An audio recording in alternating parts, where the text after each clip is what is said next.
Hello friends, मैं हूं SB Singh और स्वागत करता हूं आपका अपने प्यारे से चैनल शिवा साइंस क्लासेज में।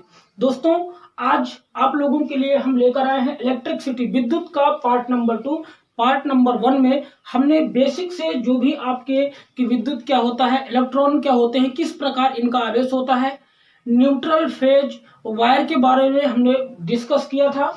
तो बेसिक लेके आए थे पार्ट नंबर 1 में। वहां पर चैप्टर से रिलेटेड कुछ भी बातें नहीं थी, लेकिन कंपटीशन से रिलेटेड कुछ बातें थी जिसको हमने पार्ट नंबर 1 में बताया है। यदि आपने पार्ट नंबर 1 इलेक्ट्रिसिटी का नहीं देखा है तो प्लीज देख लीजिए।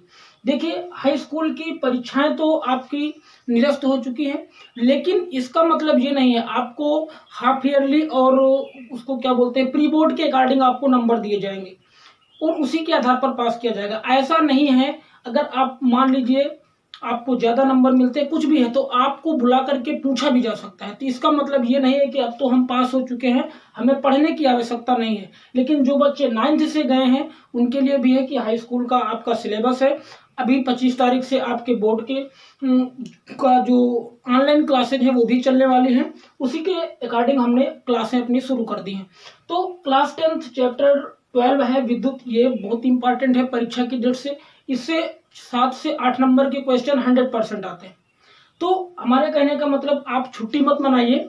अभी आप अगर छुट्टी मनाएंगे कि अभी तो छुट्टी है, काफी समय है, बोर्ड का एग्जाम तो अभी भी निकला है, फिर बोर्ड तो आप पढ़ नहीं पाएंगे, फिर आपका सिलेबस कंप्लीट नहीं होगा, आप अच्छे से कंप्लीट नहीं हो पाएंगे, तैयार नहीं हो पाएंगे परीक्षा के लिए।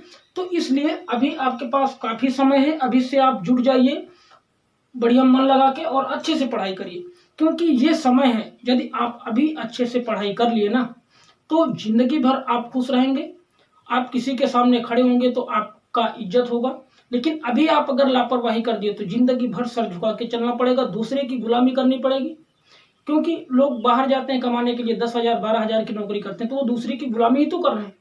इसलिए पढ़ाई, अपने ऊपर विश्वास होना चाहिए। हम कई बार बोलते हैं कि विश्वास हो खुद पर तो सितारे बदल जाते हैं, नजर जो बदले नजारे बदल जाते हैं, कश्तियां बदलने की भला जरूरत क्या है, दिशाओं को बदलो तो किनारे बदल जाते हैं।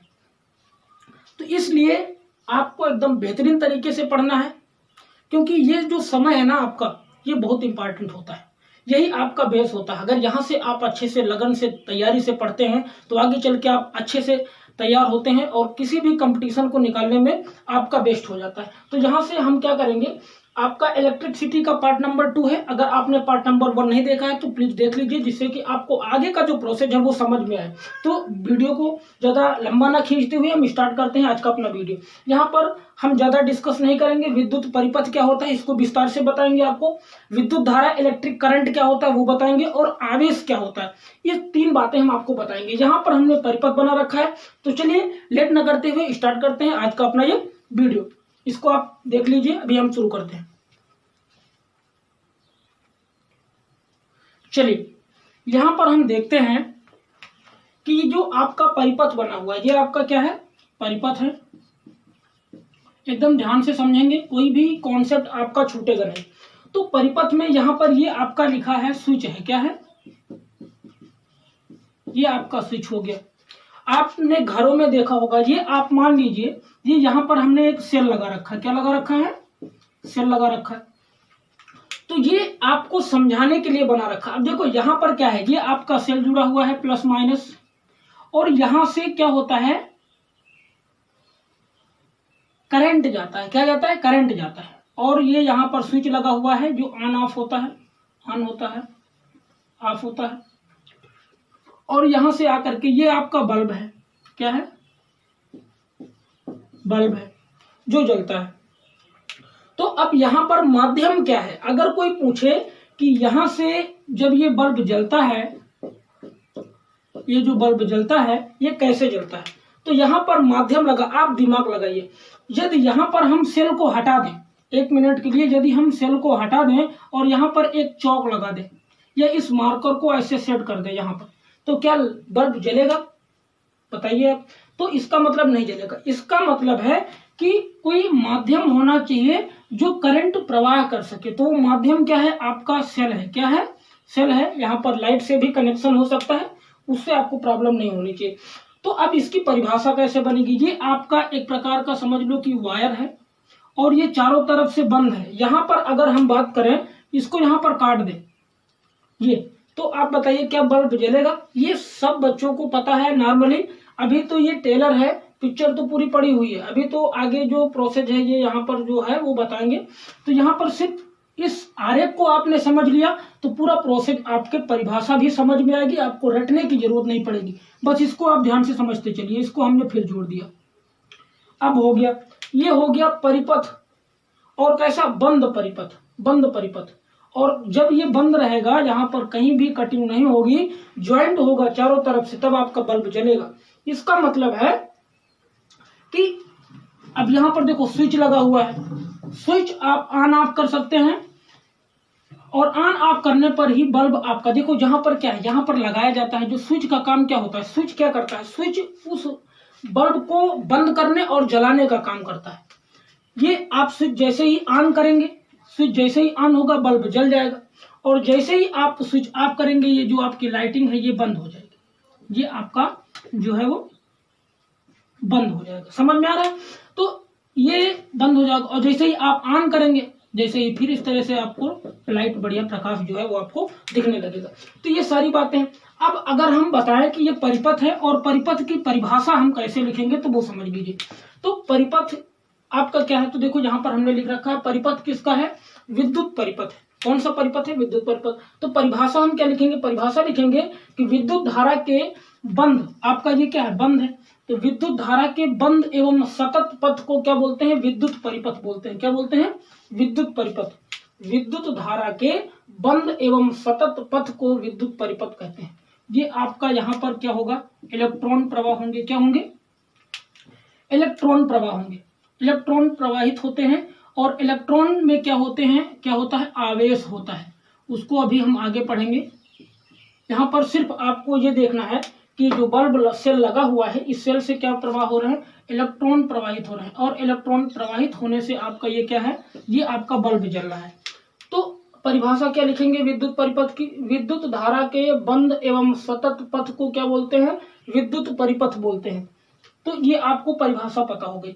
अच्छा, विद्युत परिपथ तो आपको क्लियर हो गया कि ये जो बना हुआ है, ये जो सर्किल आपको दिख रहा है वो आपका परिपथ है। अब हम बात कर लेते हैं विद्युत धारा। विद्युत धारा को क्या बोलते हैं? इलेक्ट्रिक करंट बोलते हैं। क्या बोलते हैं? Electric current. विद्युत धारा में क्या होते हैं? इलेक्ट्रॉन होते हैं, और इस इलेक्ट्रॉन में क्या होते हैं? आवेश होते हैं। तो इसका मतलब है एक इलेक्ट्रॉन बहेगा, एक इलेक्ट्रॉन फेंकेंगे तो कुछ नहीं होगा। इसका मतलब कि बहुत सारे इलेक्ट्रॉन होने चाहिए। तो आप लिख सकते हो इलेक्ट्रॉनों के प्रवाह को हम विद्युत धारा बोलते हैं। एक परिभाषा तो आपकी ये होगी कि इलेक्ट्रॉनों के प्रवाह की दर को क्या बोलते हैं? विद्युत धारा बोलते हैं। और दूसरा आप कह सकते हो कि आवेश, क्योंकि इलेक्ट्रॉन बहुत सारे होते हैं तो उसमें इलेक्ट्रॉन में क्या होता है? आवेश होता है। तो आप कह सकते हो कि आवेश प्रवाह की दर विद्युत धारा कहलाती है। मतलब कि आवेश प्रवाह की दर आपकी क्या कहलाएगी? विद्युत धारा कहलाएगी। तो इसको जरा आप विद्युत परिपथ और विद्युत धारा नोट कर लीजिए। आगे हम पढ़ाते हैं कि विद्युत धारा किस प्रकार से हम उससे संबंधित न्यूमेरिकल्स लगा सकते हैं। इन सारी बातों को हम सीखते हैं। तो आप ये नोट कर लीजिए, और ये इसके बाद हम आगे पढ़ाते हैं।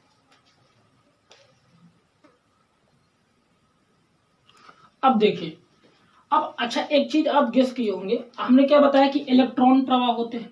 इधर प्लस लिखा हुआ है और इधर माइनस लिखा हुआ है। तो आपका दिमाग ये काम कर रहा होगा कि इलेक्ट्रॉन इस दिशा में बहते होंगे। ये आप गलत सोच रहे हैं, क्योंकि आपको एक रोचक बात बताते हैं। रोचक बात ये बताते हैं, वो रोचक बात क्या है वो समझ लो। और रोचक बात ये है कि जब इलेक्ट्रॉन विद्युत धारा की खोज हुई थी ना, जब विद्युत धारा, मतलब कि विद्युत धारा को हम आई से प्रेजेंटेट करते हैं, जब विद्युत धारा की खोज हुई थी तब इलेक्ट्रॉन की खोज नहीं हुई थी। इलेक्ट्रॉन की खोज नहीं हुई थी। तो उस समय क्या होता था? जो धनावेश होता था, जो धनावेश होता था, हम उसी जिस मतलब जिधर धनावेश होता था उधर ही हम विद्युत धारा को, मतलब कि करंट को मानते थे, विद्युत धारा को मानते थे। मतलब कि विद्युत धारा उसी दिशा में प्रवाहित होती थी जिधर धनावेश होता था। तो हम इसी को क्या बोलते थे? कि इधर ही विद्युत धारा प्रवाहित हो रही थी। ये बात तो सत्य थी, लेकिन जब इलेक्ट्रॉन आया, क्योंकि इलेक्ट्रॉन ही बहते थे, तो इलेक्ट्रॉन का तभी खोज नहीं हुआ था। आपको हम इलेक्ट्रॉन और प्रोटॉन और न्यूट्रॉन की खोज बता देते हैं। देखो ध्यान से समझो, एक ट्रिक है, वो ट्रिक क्या है ये समझ लो। ट्रिक है ईटा पर नाच, ईटा पर नाच। ई से हो गया आपका इलेक्ट्रॉन, और इलेक्ट्रॉन की खोज की थी थॉमसन ने, थॉमसन। और पा से होता है प्रोटॉन, प्रोटॉन की खोज की थी रदरफोर्ड, रदरफोर्ड एक वैज्ञानिक थे। और ना से होता है न्यूट्रॉन, न्यूट्रॉन की खोज की थी चैडविक ने, चैडविक एक वैज्ञानिक थे। इस तरह से आप इलेक्ट्रॉन, प्रोटॉन और न्यूट्रॉन की खोज बता सकते हो। तो अब आपको क्लियर हो गया इलेक्ट्रॉन की खोज किसने की थी, थॉमसन ने, और प्रोटॉन की खोज किसने की, रदरफोर्ड ने, और न्यूट्रॉन की खोज किसने की, चैडविक ने। तो आप सिर्फ इतना समझ लीजिए, सिर्फ इसमें आपको ध्यान नहीं देना है, आपको सिर्फ ये समझना है कि जब इलेक्ट्रॉन इस दिशा में प्रवाहित हो रहे हैं तो विद्युत धारा जो है वो इस दिशा में फ्लो करेगी। इसका मतलब है कि जब इधर आवेश प्रवाहित हो रहा है, विद्युत धारा इस साइड से प्रवाहित हो रही है, तो इसका मतलब है कि इलेक्ट्रॉन इस दिशा में गमन करते होंगे। यही बात है, मतलब कि जिधर से आपका विद्युत धारा प्रवाहित होगा ना, उधर से इलेक्ट्रॉन प्रवाहित नहीं होंगे। इलेक्ट्रॉन, आपको ये भी बता दें कि एक electron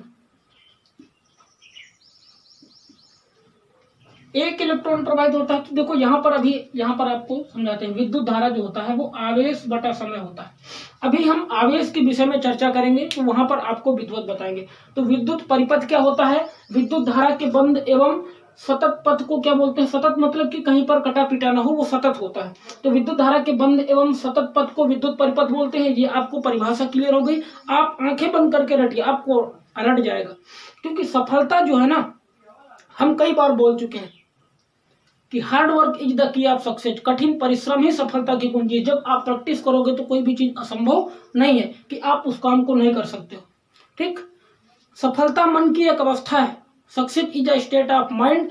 if you want success, यदि आप सफल होना चाहते हैं तो start thinking yourself as a success. मतलब कि सफलता के रूप में खुद को सोचना शुरू करें, आप सफल होंगे। मतलब कि कोई भी चीज असंभव नहीं है, आप कर सकते हो। तो बिल्कुल टेंशन लेने की जरूरत नहीं है। एक बार पढ़ोगे, दो बार पढ़ोगे, आसानी से याद होगी। अभी तो ये कुछ भी नहीं है, छोटी छोटी परिभाषाएं हैं। अभी आप न्यूमेरिकल इसी आधार पर लगाएंगे। आप अगर पार्ट वाइज देखते चले गए तो कोई भी न्यूमेरिकल्स आपका परीक्षा में छूटेगा नहीं, ये मेरी गारंटी है। तो आप इतना समझ लीजिए, जब इस दिशा में इलेक्ट्रॉन फ्लो कर रहा है तो आपका विद्युत धारा इस दिशा में होगी, और अगर विद्युत धारा इस दिशा में है तो आपका इलेक्ट्रॉन इस दिशा में होगा। तो विद्युत धारा इस दिशा में प्रवाहित हो रही है तो इलेक्ट्रॉन इस दिशा में प्रवाहित होंगे। अब चलो अच्छा बात करते हैं, ये इतनी बात आपको क्लियर हो गई। अब यहाँ पर हम विद्युत धारा को समझ लेते हैं। तो विद्युत धारा को समझने से पहले, क्योंकि यहाँ पर आवेश की बात आती है, तो आवेश को समझ लेते हैं कि आवेश क्या होता है। तब तक आप इसका स्क्रीनशॉट ले लीजिए, आगे हम पढ़ाते हैं। चलिए अब देख लेते हैं कि आवेश क्या होता है, चार्ज क्या होता है। तो एक इलेक्ट्रॉन पर अभी हम इलेक्ट्रॉन क्या बोलते हैं, इलेक्ट्रॉनों के प्रवाह को विद्युत धारा बोलते हैं। फिर आवेश प्रवाह की दर को क्या बोलते हैं, आवेश बोलते हैं। मतलब कि आवेश प्रवाह की दर को क्या बोलते हैं, विद्युत धारा बोलते हैं, सॉरी। तो यहाँ पर आपको देखना है कि एक इलेक्ट्रॉन बराबर होता है 1.6 इंटू 10 टू द पावर -19 होता है। इतना आवेश, इतने कूलाम आवेश होता है। कितना होता है, इतने कूलाम आवेश होता है। ये पेपर में कई बार पूछा गया है कि एक इलेक्ट्रॉन पर कितना आवेश होता है। तो आपको 1.6 गुणे 10 की पावर -19 कूलाम आवेश होता है। ये आपको एकदम से रट लेना है, इतनी बात आपको रट लेनी है। अब एक क्वेश्चन है आपकी बुक में, लिखा है कि एक कूलाम आवेश के लिए कितने इलेक्ट्रॉन। तो यहाँ पर पहले समझ लेते हैं, इसको बाद में हल करते हैं। यहाँ पर लिखा है विद्युत धारा, इसको I से प्रेजेंटेट करते हैं, आवेश को Q से प्रेजेंटेट करते हैं और समय को T से। तो कह रहा है विद्युत धारा जो होती है वो आवेश बटा समय होती है। मतलब कि कितना आवेश, कितना करंट कितने समय में जाता है और उसी को क्या बोलते हैं, आवेश प्रवाह की दर। इसलिए परिभाषा समझिए, आवेश प्रवाह की दर क्या कहलाती है, विद्युत धारा कहलाती है। तो आवेश कितने समय में कितना आवेश गया है, मतलब कितने इलेक्ट्रॉन प्रवेश किए हैं, कितना इलेक्ट्रॉन जा रहा है, वो आपको बताता है विद्युत धारा। चलिए, तो इसका अगर मात्रक निकालें तो क्या निकालेंगे, आवेश का मात्रक कूलाम होता है और समय का मात्रक सेकंड होता है। सेकंड को टी से लिखते हैं और कूलाम को सी से लिखते हैं, और इन दोनों को मिला के एम्पियर बनता है। अब तुम सोचो कि जब एक इलेक्ट्रॉन में 1.6 × 10⁻⁻19 कूलाम आवेश होता है, मतलब कि इतना चार्ज होता है, तो सोचो अगर बोलते नहीं 440 वोल्ट का झटका लगा, 220 वोल्ट, घरों में जो बिजली सप्लाई होती है वो कितना होती है, 220 वोल्ट होती है, अभी वो भी पढ़ेंगे। तो यहाँ पर अब इसका फार्मूला क्या बना, इसी से न्यूमेरिकल बना। मान लीजिए आपको दिया गया कि विद्युत धारा कुछ है और उस पर आवेश इतना है, तो समय निकालिए कितने समय में धारा फ्लो करेगी। तो आप सीधा आवेश निकालना हो तो Q = I × T हो जाएगा। ये फार्मूले आपको लिखते चलना है, बढ़िया सीरियल से लिखते चलना है और याद करते चलेगा, जिससे कि जब न्यूमेरिकल्स लगे आपको दो मान दिया होगा हमेशा, या तो आवेश दिया होगा, समय दिया होगा, I निकालना होगा, या फिर आवेश नहीं दिया होगा तो धारा और समय दिया होगा कि इतनी धारा, विद्युत धारा इतने समय में प्रवाहित हो रही है, तो कितना चार्ज लगेगा, तो चार्ज आपको बताना रहेगा। तो आपको क्या लिखेंगे, आवेश का मात्रक की कई बातें पता चल गई। एक इलेक्ट्रॉन पे कितना कूलाम आवेश होता है, 1.6 × 10⁻⁻19, और विद्युत धारा बराबर क्या होता है, आवेश बटा समय। आवेश को कूलाम से लिखते हैं और समय को सेकंड में लिखते हैं और मिला करके एम्पियर बनता है। अब कोई पूछे धारा का मात्रक, तो आप एम्पियर बोलेंगे। क्या बोलेंगे, मात्रक है आपका विद्युत धारा का मात्रक एम्पियर। विद्युत धारा को कोई पूछे कि विद्युत धारा को किस में मापते हैं, तो एम्पियर में मापते हैं, इसको ए से प्रेजेंटेट करते हैं, विद्युत धारा को एम्पियर में मापते हैं। इतना फार्मूला पता हो गया। अब कह रहा है एक कूलाम आवेश, एक कूलाम आवेश, एक इलेक्ट्रॉन इतना, तो एक कूलाम आवेश के लिए कितने इलेक्ट्रॉन की आवश्यकता होगी या होती है। तो यहाँ पर कुछ नहीं लिखना, आपको पता है कि 1.6 × 10⁻⁻19 कूलाम। तो एक कूलाम आवेश के लिए क्या हो जाएगा आपका 1/1.6 × 10⁻⁻19 कूलाम। तो ये जब ऊपर जाएगा तो ये हो जाएगा आपका 6.25 × 10⁻18, या फिर आप सीधा लिख सकते हो 6 × 10⁻19 कूलाम। एक कूलाम आवेश के लिए कितने इलेक्ट्रॉन की आवश्यकता होती है, तो आप ये भी आपका सही है, ये भी आंसर आपका सही हो जाएगा और ये वाला भी सही हो जाएगा, 6 × 10⁻18 कूलाम। तो इस तरह से आपका ये आज का पार्ट नंबर 2 था इलेक्ट्रिसिटी का। इसमें आपने क्या पढ़ा कि विद्युत परिपथ क्या होता है, विद्युत धारा क्या होती है। अब कल हम पढ़ेंगे, कल की वीडियो में हम पढ़ने वाले हैं कि विद्युत परिपथ में उपयोग होने वाले जो अवयव हैं, विद्युत परिपथ में जो अवयव हैं, जो उनके प्रतीक हैं, उसको किस प्रकार हम समझेंगे या किस तरह से उसको हम किसी परिपथ में सेट करते हैं। कभी कभी सिर्फ परिपथ का आरेख बनाने को आ जाता है, परिपथ आरेख बनाने के लिए आ जाता है, परिपथ आरेख बनाने के लिए आ जाता है, तब हम उसको कैसे सेटअप करेंगे वो सारी बातें कल के वीडियो में हम सीखने वाले हैं। तो आज के लिए बस इतना ही। तो एकदम मस्ती के साथ पढ़िए, जो भी समझ में नहीं आता है आप कमेंट करके हमें जरूर बताएं, ताकि हमारे समझ में आए कि हाँ कहाँ पर गलती हो रही है, क्या आपको समझ में नहीं आ रहा है इन सारी बातों का। क्योंकि जब तक आप उसका रिप्लाई नहीं देंगे तब तक हम, क्योंकि हम तो पढ़ा रहे हैं, अब हम पढ़ाते चले जा रहे हैं, हमको क्या लगता है कि हम बहुत बेस्ट हैं, हम बहुत अच्छे से समझा रहे हैं, लेकिन आपकी समझ में नहीं आ रहा है, तो ये आपकी कमी है। जब तक आप कमेंट करके हमें नहीं बताएंगे तब तक हम भगवान तो है नहीं कि समझ जाएंगे, तो इसलिए आपको बताना पड़ेगा। तो जो भी आपको नहीं आता है कमेंट करके जरूर बताएं। और काफी दिनों से हमारा वीडियो रुका हुआ था, नहीं बना पा रहे थे, आज टाइम निकाल के हमने शुरू किया है। आज से आपको रेगुलर वीडियो हमारे शिवा साइंस क्लासेज चैनल पर मिलेंगे। तो आज आपका पार्ट 2 है, कल पार्ट 3 लेकर आएंगे। अब किसी भी दिन ब्रेक आपका नहीं होगा, चाहे वो छोटी सी ही वीडियो बने, आपकी वीडियो जरूर बनेगी। तो प्लीज यदि वीडियो आपको पसंद आता है तो लाइक शेयर कमेंट करना ना भूलें। तो आज के लिए बस इतना ही, धन्यवाद।